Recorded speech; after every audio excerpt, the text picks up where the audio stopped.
사람이 살아가는데 가끔 변화가 필요합니다. 머리를 이렇게 쭉 길러서 길게 허리까지 나오게 길렀던 여성이 한 10년, 20년 기르다가 어느 날 쇼카트를 탁 하고 나타날 때가 있죠. 변화를 한번 주고 싶은 마음. 그리고 보니까 밋밋한 것은 재미가 별로 없어요. 놀이기구도 재미있는 거는 아주 요동을 치는 게 재미있어요. 여름에 바다에서 보트 뒤에 바나나 달아놓고 위에 태우면 배가 쭉 가면 되는데 이게 그냥 안 가요. 가다가 왼쪽 오른쪽 확 들어가지고 위에 탄 사람 떨어뜨리죠. 그러면 악 하면서 되게 좋아하죠. 변화라고 하는 게 참 그래요. 배를 타고 가는데 그냥 밋밋하게 조용히 가면 그 배가 별로 재미가 없어요. 근데 파도가 아주 심할 땐 그러지만 조금 있으면 배가 이렇게 가면은 아주 재미있어요. 거제 해금강 가서 배를 타면 십자 동굴 속으로 들어가는데 바람이 전혀 없는 날은 배가 그냥 들어갔다가 그냥 나오면 재미가 하나도 없어요. 근데 바람이 조금 불면 파도가 최소한 2m 정도만 되면 배가 들락날락 올라갔다 내려갔다 그러는데 그 십자동굴 사이로 싹 들어가면서 부딪힐까 말까 하면 되게 재미있거든요. 그거 보니까 뭐든지 변화가 있다 하는 거, 흔들린다는 것은 재미가 좀 있다. 그런데 재미있으려면 조건 하나, 내가 넘어지면 안 돼. 넘어지면 재미있는 게 아니라 사고야. 그러니까 흔들릴수록 재미있는 것은 그만큼 내가 건강하다 하는 거죠. 지난 추석 연휴 때 화담숲을 갔다 왔습니다. 전에부터 가고 싶었는데 뭐가 잘 안 맞아서 못 가다가 지난번에 청년부 수련회 때 갈까 했는데 그것도 뭐가 안 맞아서 못 가다가 이번에 시간 내서 갔어요. 목회서신에 그걸 썼으니까 좀 궁금하신 분들은 목회서신 한번 읽어보시면 될 것 같고, 그런데 그 화담숲에 들어가서 첫 번째 건물에 들어갔더니 그 건물 안에서 화담숲에 1년 4계절 눈 오고 단풍 있고 비바람 칠 때 모든 것들을 다 사진으로 찍어가지고 해놨어요. 보게 해놨는데 캄캄한 방, 전기불 다 끄고 사방을 전부 다 카메라로 동영상을 비춰주는 거예요. 그러니까 보니까 아주 재미있고 좋던데 문제는 저한테 있었어요. 제가 지금 몸이 정상이 아니라서 불 끄면 똑바로 서 있지를 못해요. 기도할 때, 사도신경 할 때 눈 감으면요 몸이 막 뒤집어지려고 그래서 눈은 못 감고 있어요. 저는 눈 뜨고 있거든요. 그런데 캄캄하게 불을 다 끈 상태에서 화면을 비추니까 화면이 좀 환하게 보일 때는 괜찮았어요. 근데 화면을 다 끄고 깜깜하게 하니까 정신 못 차리겠는데 더 문제가 뭐였냐면 화면이 막 지나가는 거야. 바닥 화면이. 그러니까 제가 딱 보는 순간 바닥 화면이 막 지나가니까 안 넘어지려고 막 하다 보니까 앞으로 꼬꾸라져 버린 거죠. 그러니까 건강한 사람은 전혀 문제가 안 돼요. 건강한 사람은 재밌다 그러고 보는데 건강하지 않은 사람은 흔들리니까 그냥 바로 꼬꾸라져 버리더라고요. 그러면서 제가 생각한 게 우리의 신앙은 어떨까? 세상이 요동치잖아요. 우리 신앙생활 잘 하지 못하게 이래저래 자꾸 방해하는 것들이 많이 있잖아요. 그런데 그런 방해하는 것들이 많은데 과연 우리의 신앙은 잘 흔들릴까 안 흔들릴까 하는 겁니다. 참 흔들릴까 안 흔들릴까? 참 우리의 신앙을 참 봤으면 참 좋겠다.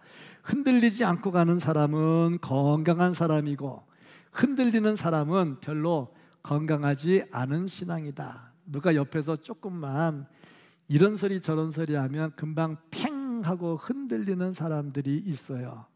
근데 그런 사람들은 신앙이 그렇게 건강한 사람은 아니다.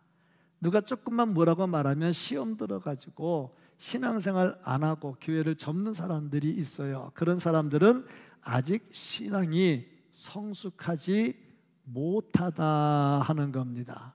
자, 그리고 오늘 성경 말씀, 본문 말씀을 보니까 신앙이 성숙하지 못해서 흔들리다가 고꾸라지는 사람들이 좀 있었다 하는 거죠. 이 히브리서를 받는 사람들, 히브리서 기자가 이 말씀을 쓴 이유가 뭐냐면 구약 시대에 살던 사람들이 예수님 오시면서 신약을 맞이했어요. 신약 시대를 살아가게 되는데 예수님 오신 다음에 신앙생활이 좀 바뀌었어요. 예배가 바뀌었어요.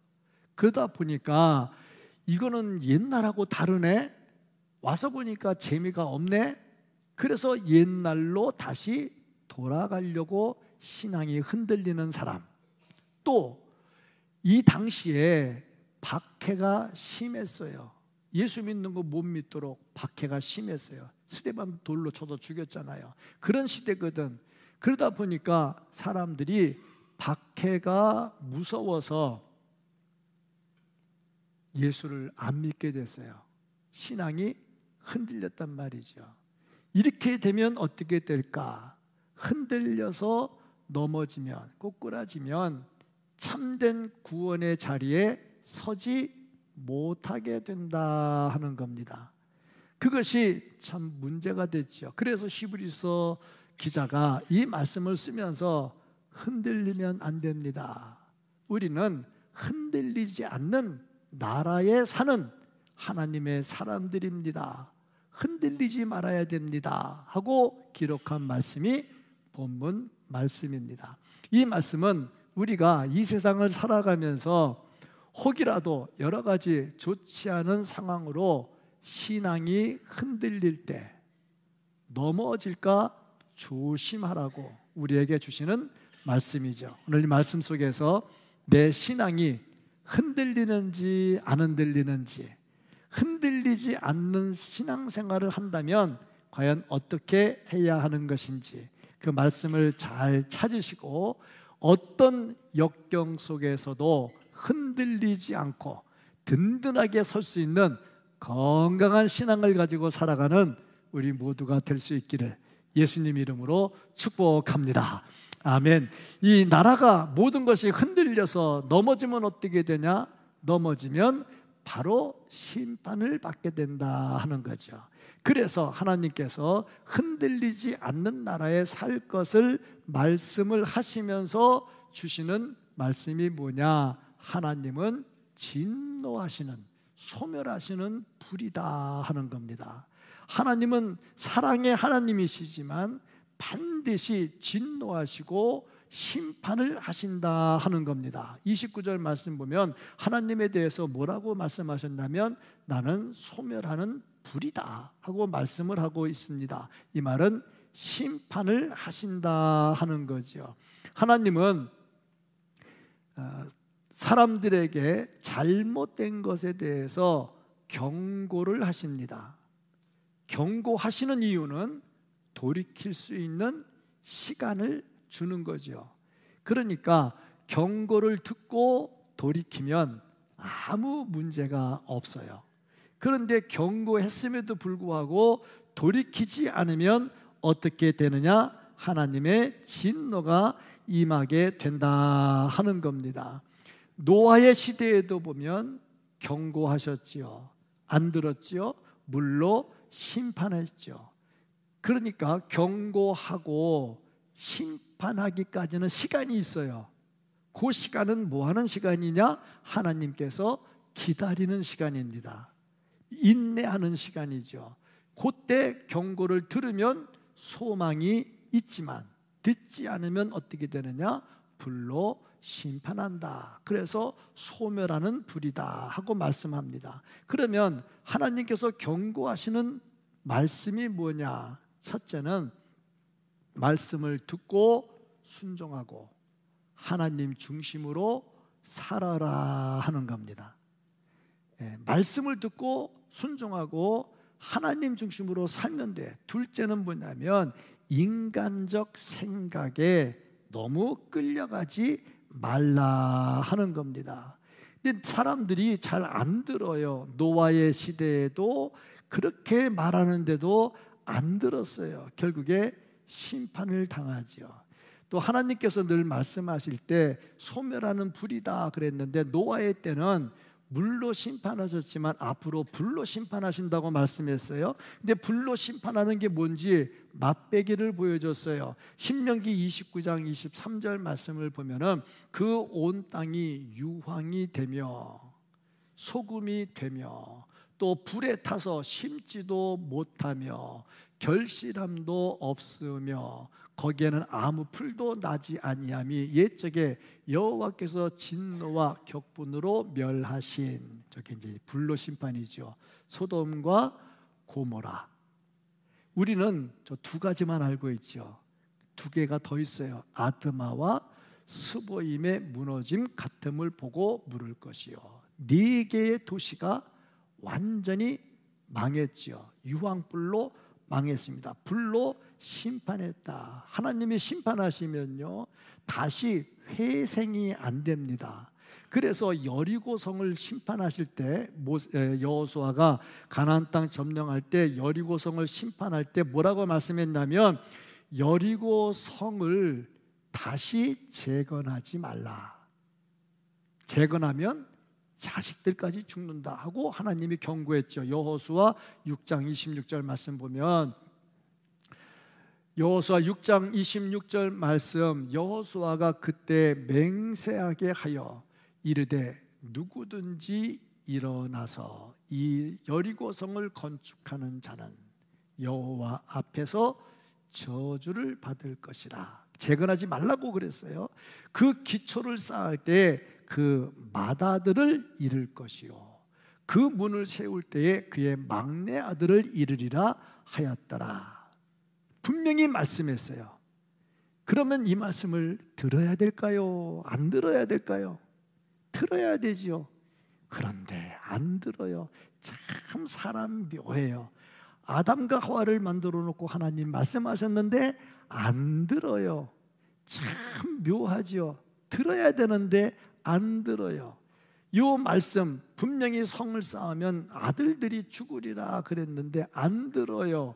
그 중에 히엘이라는 사람이 있었습니다. 이 사람이 명령을 거역하고 열왕기상 16장 34절 말씀, 그 시대에 베델 사람 히엘이 여리고를 건축하였는데 하지 말라면 하지 말아야지요. 그런데 여리고성을 건축을 합니다. 그가 그 터를 쌓을 때 맏아들 아비람을 잃었고 터 파기할 때 아들이 죽어요. 아직 건축하지도 않았어요. 그 성문을 세울 때, 성문은 다 건축한 다음에 마지막에 세우는 게 성문이잖아요. 성문을 세울 때 막내 아들 수굽을 잃었으니 여호와께서 눈의 아들 여호수아를 통하여 하신 말씀과 같이 되었더라. 하나님은 사랑의 하나님이시지만 기회를 줄 때 돌이키면 다 사랑으로 용서해 주셔요. 그런데 기회를 줬음에도 불구하고 돌이키지 않을 때 반드시 소멸하는 불로 다가오신다. 이거 치명적이다 하는 얘기입니다. 이 시대도 하나님은 말씀을 하십니다. 심판한다. 언제? 재림 때. 재림 때 심판한다. 어떤 사람? 성령의 열매가 없는 사람. 그때는 어떻게 되느냐? 땅만 흔들리는 게 아니라 하늘까지도 흔들리게 된다고 그랬어요. 오늘 본문 말씀에 분명히 하늘까지도 다 진동하게 된다고 말씀했습니다. 그러므로 우리가 이 말씀을 들을 때 어떻게 되느냐?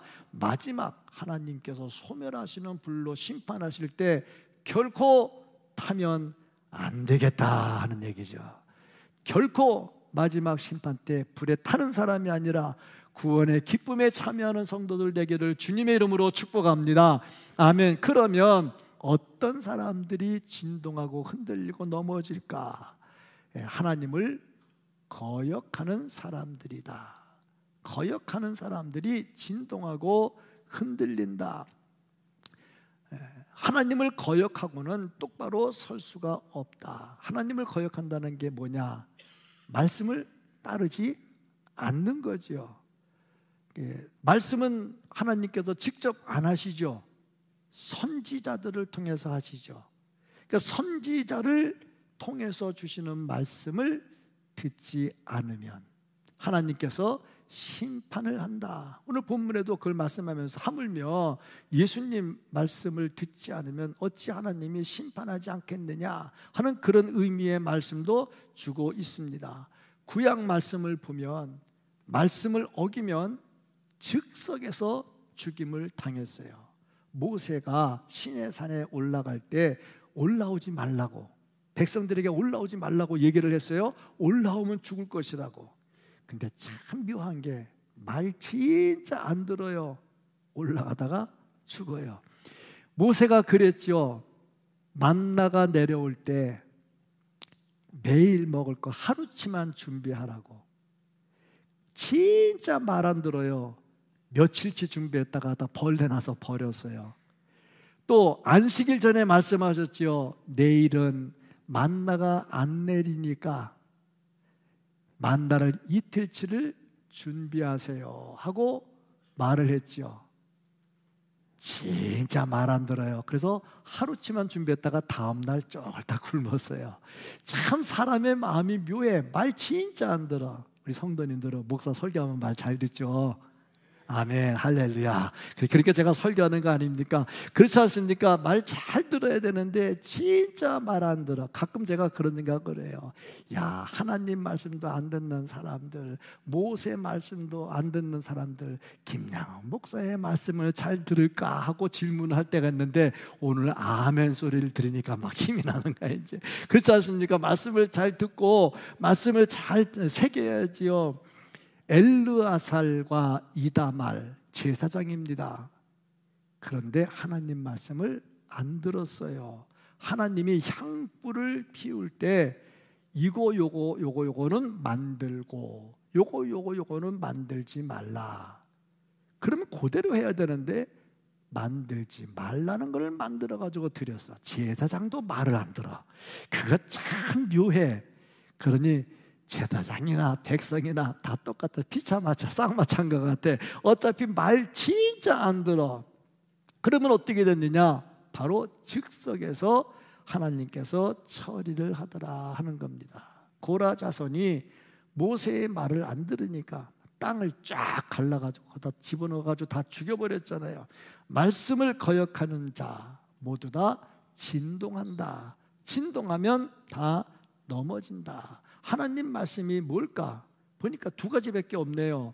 하나님 사랑하라, 이웃 사랑하라. 요거 합치니까 사랑하라. 하나밖에 없네요. 이 말씀을 잘 지켜야 되는데 잘 따라가지를 않는다. 그러면 왜 사람들은 그렇게 하나님 말씀을 잘 안 들을까? 왜 선지자의 말을 안 들을까? 이유가 뭘까? 그리고 보니 첫째, 자기 중심적이야. 뭐든지 내 중심적이야. 내가 맞아. 내가 맞다는 건 네가 틀렸다는 거지. 네 말을 안 듣는다는 것은 네 말이 틀렸다는 거지. 내가 맞다는 거지요. 그러니까 유대인들이 스데반을 죽일 때도 자기들이 맞았잖아요. 유대인들이 예수님 죽일 때, 바리새인들, 제사장들이 예수님 죽일 때도 자기들이 옳았고 예수님이 틀렸잖아요. 항상 자기 중심적이다 하는 거죠. 이 말씀은 참 조심해야 될 게, 목사가 이 말씀을 가지고 교인들을 협박하면서 사용하면 안 돼. 또 교인들은 이 말씀을 들을 때 목사가 협박한다고 들으면 안 돼. 그냥 순수하게 듣고 말씀으로 듣고 받아야 돼. 그런데 이게 잘 안 되더라 이거죠. 항상 사람은 자기 중심적이야. 제가 아주 저수준의 글 하나를 읽었어요. 저수준이라고 하는 게 나쁜 저수준 말고 어른이 하는, 애들이 있는 낮은 수준의 글을 하나 읽었는데, 우물 안에 개구리가 몇 마리 살았나 봐요. 근데 그 중에 등치가 큰 개구리가 왕노릇을 한 거야. 제일 등치 크니까 싸움도 잘하겠지. 말 안 들으면 막 눌러버리니까 왕으로 살았는데, 갑자기 우물 위에서 바깥에서 놀던 개구리 한 마리가 떨어져가지고 밑으로 내려온 거야. 그런데 그 내려온 개구리가 그 등치 큰 개구리한테 말하기를 내가 바깥에서 엄청 큰 거 하나 봤다고, 황소 한 마리 봤다고. 그랬더니 안에 있던 큰 개구리가 기분이 좀 상했어. 자존심이 상했어. 나보다 더 큰 게 있다고? 그래서 물을 막 먹어서 배를 이만큼 불려가지고 막 내놓고 나보다 더 크냐? 그러니까 내려왔던 개구리가 한 마리 비교가 안 돼. 더 커. 그러니까 물을 더 마셨어. 더 크냐? 제가 오늘 이 얘기 저녁 예배 때까지 할 수 있어. 근데 한 번 더 했어. 더 크냐 하다가 뻥 터져가지고 죽어버렸대. 참 사람이 그렇잖아요. 자기 수준밖에 생각을 못해. 저는 이런 사람을 늘 뭐라고 그러냐면 책 한 권만 읽은 사람이라 그렇게 얘기를 하는데, 저도 책 한 권만 읽고서 말할 때가 있어요. 이번 바자회를 하는데 오후에 오시는 분들을 위해서 저녁 8시까지 하자. 전에는 이틀 했는데 하루만 하니까 저녁 8시까지 하자. 그래서 저녁 8시까지 하는데 힘드니까 그냥 4시, 5시 되면 다 폐장시켜버리면 늦게 오는 사람이 티켓 가져와가지고 먹을 게 없잖아. 오늘은 그러지 말고 이번에는 저녁까지 다 하자 얘기를 했어요. 그리고 힘들어도 합시다 했는데 교육자회 때 얘기가 나와서 목사님 근데요 3시만 되면 다리가 후들후들해서 못하겠대요. 그래서 제가 그랬어요. 아유 내가 책 한 권밖에 안 읽었네. 책 2권을 읽어야 되는데 근데 나는 바자회를 해야 될 거 아니요. 그 저녁까지 해야 될 거 아니야. 그래서 책 한 권 더 읽었어요. 어떻게 읽었느냐? 그러면 이렇게 합시다. 좀 점심때쯤 되면 브레이크 타임을 좀 가집시다.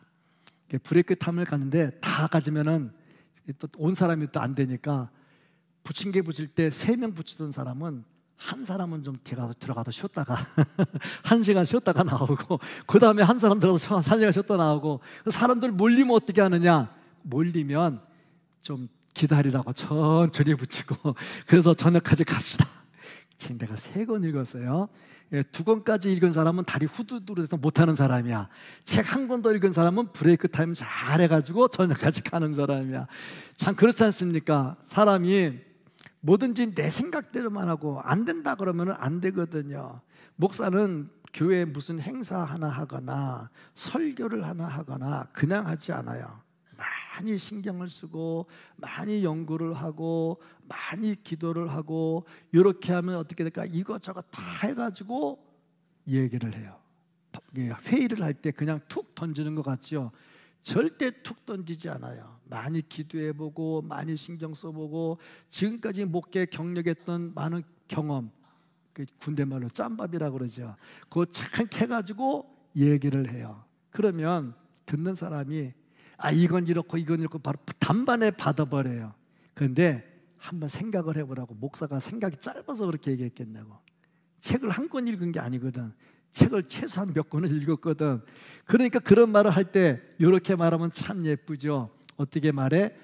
그래 우리 생각은 좀 이해가 잘 안 가지만 목사님이 그러는 거 보니까 기도하고 한 거 보니까 목사님 한번 믿어볼 만하네요. 아멘 할렐루야. 아멘 하신 분에게 하나님께서 주시는 복이 임하기를 바랍니다. 그렇지 않습니까? 다 그렇잖아요. 선지자가 말씀을 전하면 그래도 하나님의 계시를 받은 선지자인데 맞는 말이지. 난 책 한 권인데 선지자 책 몇 권 읽었네. 그러면은 따라가는 거죠. 근데 내 생각이 맞아. 이거 모세도 틀린 거야. 예수님도 틀린 거야. 내 생각이 맞더라. 개구리같이 일어나다 보면 배 터져요. 자기중심적이 되면 안 되겠다. 자기중심적인 말씀을 안 따라가요. 둘째는 과거 지향적. 히브리 서신을 받는 사람들이 구약시대에 하나님을 믿던 사람들이거든요. 근데 신약으로 와서 보니 예배가 재미가 없어. 왜 재미가 없냐? 구약은 소를 팍 잡아 죽여가지고 피 질질 흘리고 양을 탁 목을 쳐가지고 피를 질질 흘리면서 이 꿈틀거리는 걸 보면서 야 저게 죽는 거구나. 내 죄 때문에 저렇게 죽어야 돼. 근데 내가 안 죽었어. 감동이 돼. 예배가 막 살아나는 것 같아. 근데 신약에 오니까 예수님 이름으로 기도합니다. 다 용서된 텐데 재미가 없어. 에라, 이거를 무슨, 그리고 구약으로 돌아가자, 이런 사람들이 계속 나오는 거야. 그리고 박해가 심하니까 내가 이렇게 어려움 당하면서 예수 믿을 필요 있냐?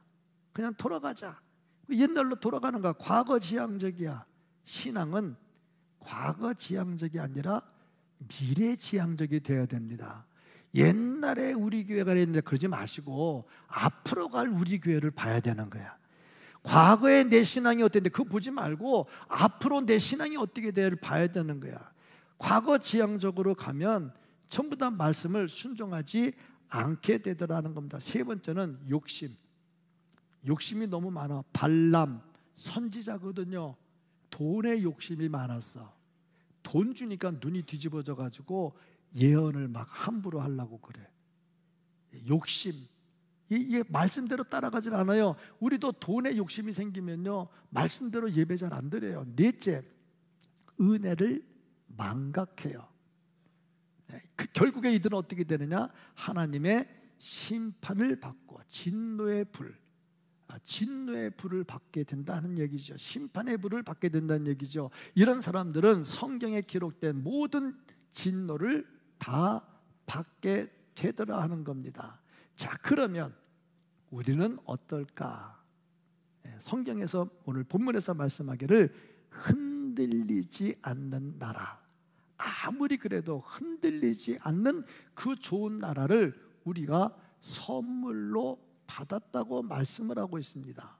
우리는 흔들리지 않는 나라에 사는 하나님의 백성들이다. 영원히 흔들리지 않는 천국까지 갈 수 있는 하나님의 백성들이다. 왜? 하나님이 은혜로 우리를 불러서 그렇게 만들어 주셨다 하는 겁니다. 우리의 힘으로 되는 거 아니고 공로로 되는 거 아니고 하나님의 은혜로 흔들리지 않는 나라에 사는 백성으로 하나님께서 우리를 세워 주셨다는 겁니다. 자, 그러면 앞으로 갈 그 나라가 흔들리지 않는 나라라면, 그게 우리가 선물로 받은 나라라면 지금 우리는 어떻게 살아야 될까? 지금 이 땅에 사는 우리들은 천국은 아니지만 우리가 갈 그 나라의 백성으로 이 땅에서 살아야 된다는 겁니다. 그것이 무엇이냐? 첫째, 은혜를 받아야 되겠다. 왜? 구원은 은혜로 되는 거잖아요. 은혜로 우리가 구원을 받잖아요. 그리고 받은 은혜를 계속해서 누리면서 살아야 돼. 오늘 말씀에 은혜를 받자 하는 이 말씀은 한 번만 받아라 하는 게 아니고 계속해서 이 은혜를 받아서 누려야 된다 하는 그런 단어로 쓰였습니다. 계속. 은혜 받는 비결이 뭡니까? 간단하잖아요. 말씀 보고 기도하고 말씀 보고, 이게 은혜 받는 거잖아요. 예배를 통해서 이런 것들이 이루어진다는 거죠. 근데 참 묘한 거는요, 은혜를 받자 하는 말이 계속 하는 단어라고 그랬잖아요. 근데 이 단어가 뭐하고 연결이 되냐면 감사하자 하는 단어하고 연결이 돼요. 참 묘하죠. 은혜 받은 것은 감사와 연관이 되는 거야. 그러니까 감사하는 사람은 은혜 받은 사람이야. 은혜 받은 사람은 감사하는 사람이야. 내 입에서 감사가 떨어져서 은혜가 사라지고 있다는 거죠. 그러니까 이 흔들리지 않은 나라의 백성으로 사는 사람은 은혜를 받아야 되는데 감사해야 된다. 바자회를 하면 오후 예배 때, 끝나고 오후 예배 때 바자회 보고를 하죠. 그러면 다들 마이크 잡고 하나님 감사합니다 하고 끝내는데, 또 어떤 사람은 또 목사님 감사합니다 또 끝내는 사람도 있어요. 근데 제가 가만히 생각해 보니까 목사한테는 감사할 게 없지. 왜? 4시에 끝나고 싶은데 8시까지 하라고 그러잖아. 다리가 후두둑 하는데 책 2권이라고 1권 더 읽으라고 3권까지 얘기를 하잖아. 그리고 왜 감사할 게 없지? 그런데도 목사님 감사합니다, 목사님 수고했습니다 말을 한다고. 왜? 은혜 받았잖아. 은혜 받으니까 모든 게 다 감사가 되더라 하는 얘기입니다. 두 번째, 흔들리지 않는 나라 백성으로 살려면 하나님을 기쁘시게 해야 된다. 하나님을 기쁘시게 한다는 말이 무슨 말과 연관이 되냐면 예배한다 하는 말과 연관이 됩니다. 하나님을 기쁘시게 하는 것은 예배하는 거지요. 예배할 때 필요한 게 두 가지가 있어요. 오늘 본문 말씀에 두 가지를 말씀하고 있는데, 첫 번째는 경건해야 된다. 이 경건하다는 말은 구별됐다는 겁니다. 지금 우리는 뭐와 구별된다면 놀러 가는 사람과 구별이 됐어요. 지금 우리는 뭐와 구별된다면 술 마시는 사람과 구별되어 있어요. 구별된 거, 이것을 경건하다 그렇게 말을 합니다. 에녹이 무드셀라를 낳고 300년 동안 하나님과 동행했는데 구별된 생활을 했어요. 그게 예배하는 모습이죠. 그 다음에 두 번째가 뭐냐면 두려워하는 겁니다. 두려워하는 것은 무서워하는 거하고는 달라요. 두려워하는 것은 너무 존경하니까 좀 내가 쉽게 못 대하는 거야. 우리 교회도 보면, 우리 교회라고 하는 게 우리 교회뿐 아니고 어느 교회나 다 마찬가지지만, 교회도 보면은 어르신들 80, 90대신 분들은 저한테 어머니 뻘이잖아. 근데 저를 굉장히 어려워해. 소녀도 아니면서 내 앞에 서면 다리가 후들후들한가 봐. 어려워해. 어려워해. 이거는 무서운 게 아니야. 어려워하는 건 무서운 게 아니야. 하나님을 대할 때 두려워한다는 것은 벌 받을까 봐 무서워하는 게 아니야. 그분의 권위가 워낙 높으시고, 그러니까는 어려워하는 거야. 이걸 두려워한다 그래. 사도행전 10장에 보면 고넬료가 나옵니다. 고넬료는 이달리아 군대의 백부장이야. 군대 장교야.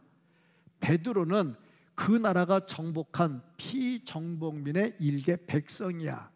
근데 베드로가 자기 집에 온다니까 나가서 엎드려가지고 절을 하잖아. 바뀌어야지. 베드로가 고넬료의 집에 가서 절을 해야지. 근데 고넬료가 절을 해. 왜?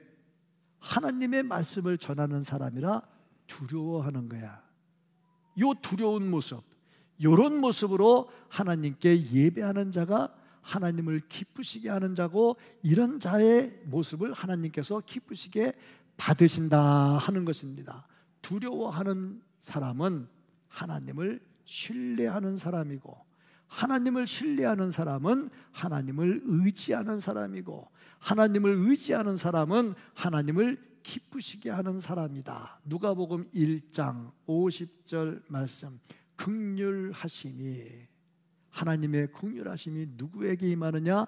두려워하는 자에게 대대로 이르는도다. 두려워하는 자 하나님의 긍휼하심이 임한다 그랬습니다. 그러니까 흔들리지 않는 나라에 사는 하나님의 백성은 은혜를 받고 감사하고, 또 뿐만 아니라 하나님을 기쁘게 하면서 예배가 살아나게 되더라는 얘기입니다.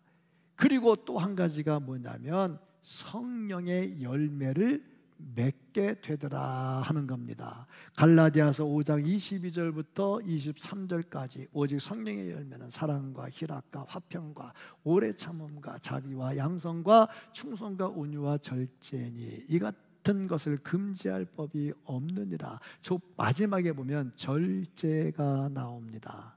절제. 참 여기 굉장히 중요한 겁니다. 아무리 앞에 8가지가 다 있어도요, 마지막 절제가 없으면 앞에 거 다 무너져 버려요. 절제가 굉장히 중요한 거죠. 말하고 싶을 때 좀 참을 줄도 알고, 좀 전략할 줄도 알고, 좀 그럴 줄 알아야 되겠죠. 불평하고 싶을 때 뭔가 좀 절제할 줄도 알아야 되겠죠. 그랬더니 목사님, 저는요 절제의 은사를 받았어요. 무슨 은사요? 남편 사랑하기를 절제하는 은사를 받았어요. 그런 은사는 안 받아도 된다니까. 그런 은사는 뭐하러 받아?